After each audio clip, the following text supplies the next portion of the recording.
Is Sputnik 2020 Russia's answer to Aliens meets Silence of the Lambs? And don't do it. Do not watch the trailer of Sputnik. I can already imagine you guys rolling your eyes at this. And before you say, duh, let me break it down for you guys that its trailer ruins all the fun and suspense. Now that this is the last thing you wish in horror movies, right? Sputnik 2020 is everyone's favorite. Now this brings me to the question. Why do you watch horror films? Is it because you want to see dead bodies hanging up from the ceiling and hear terrifying sounds? And while you on the other side make faces while sipping a cocktail? Are you that person who laughs while watching a horror movie? Or shit your pants the moment it begins? Let's find out, shall we? This creepy monster movie revolves around a lonely survivor who returns back after a massive spaceship incident. But here's the big catch. He isn't alone, is he? There's something creepy residing in him, and it's no normal creature, it's a terrifying creature. And in situations like this, we always need a knight in shining armor, don't you think so? But hey, the knight over here is a doctor who's willing to give up everything to save her patient. If you're wondering if at any point a spark ignites between the duo, then sorry to burst your bubble. There's nothing as such, but a carry of hope is always better than to burn it into ashes. If you'd ask me, I can't help but ship the characters, even if it's a horror movie. Guys, if you're really looking forward to watching this, then I must say, be ready for what's coming for you. Remember that egg in the original Alien that literally gave rise to a new subgenre in the world of science fiction? This whole thing focuses on the invasive creatures which look creepy. And worse, they reside in the human body like a parasite, treating the body as meat. The second I heard this, I really wanted to gag. I mean, this stems from my personal preferences.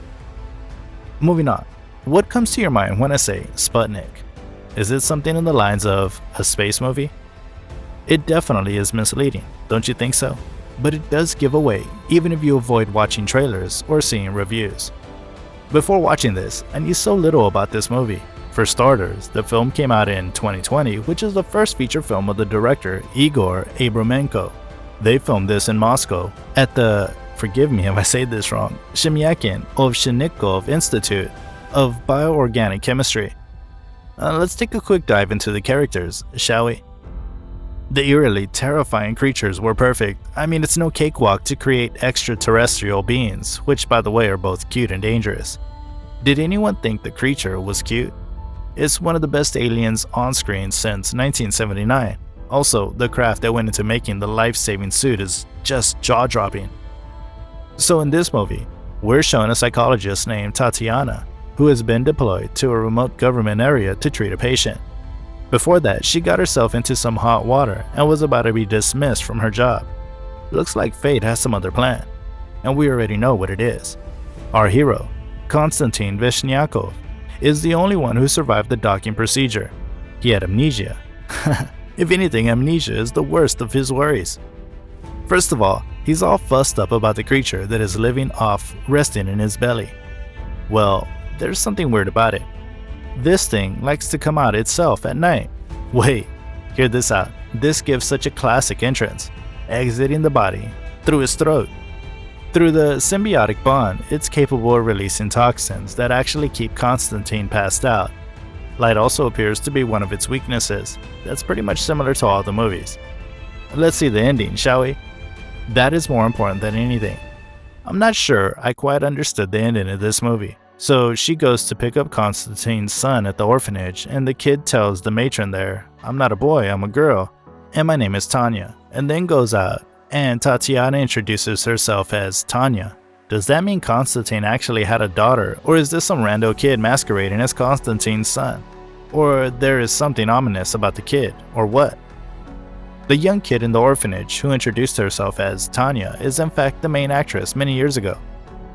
The rebellious kid who couldn't walk properly that we've been seeing throughout the movie, all along that was her. Meanwhile, we saw only Konstantin's son appear at the very end.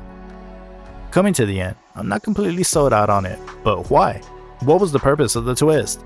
What did it reveal to justify withholding this information and misleading the audience from a screenwriting perspective? Just bizarre.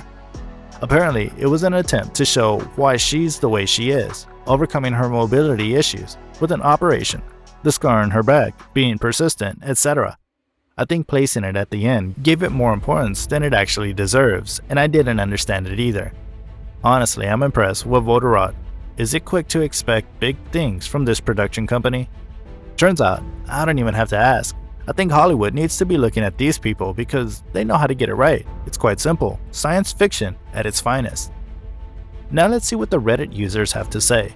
A user commented, "This is one of the best foreign horrors I've seen. Spain, and in my opinion, usually tops every horror film being churned outside the US and UK, and I was only recommended to it by Twitter. It's about a young neuropsychologist who is brought into a secret facility in the USSR and has a cosmonaut in a cell. To say any more is a bit of a spoiler, but it's definitely got this Silence of the Lambs vibe and even a Chernobyl one too. Plus, the soundtrack for this is absolutely bonkers. It'll be really quiet and then these horns blast from nowhere, screaming as high as they can, and then it'll go really silent, and it works so well. I'm really surprised by this little gem. It's not like the type of horror where they're just trying to do jump scares every few seconds. And like it's controlled and really well directed for this first-timer, Igor Abramenko, who is so self-assured and knows exactly what he wants. Anyway, if you're looking for horror, you can find this on Amazon Prime to rent. By this, we can understand that they've nailed it and the viewers can't stop expressing how much they loved it. There was another user who commented, "Just finished watching the movie, and damn, what a good picture. It kept me glued the whole time. Everything was done so well and meticulously throughout. Story-wise, nothing seems out of place. Everything is explained in a plausible, scientific way. It felt fresh and original, although it has some similarities with a couple of movies I've seen before. The USSR atmosphere and the horror/mystery aspects are portrayed pretty well, but they're not the main attraction. The gem of this movie is the main protagonist, Tatiana. She felt like an effortless marriage between Eleanor Arroway, Contact, and Louise Banks, Arrival. Very practical, smart, stoic, and effective, with a lot of emotion and care. She grabbed my attention with every word she spoke and all the actions she was taking. The acting from the main cast is very good as well, found only one weak link, but they redeemed themselves close to the end. The very tight and interesting script, great cast and writing, an amazing original soundtrack, a strong 9 out of 10 for an international mystery thriller, and a solid 10 for a Russian-made movie. Now that we've seen their comments, let us know in the comments below what it is that you liked about this movie. Is it a ripoff or worth watching? And don't you think it should have been named A Satellite? That's literally a perfect translation. That's all for today's video. Thank you for watching, and if you enjoyed the video, then consider leaving a comment and subscribing to the channel for more updates.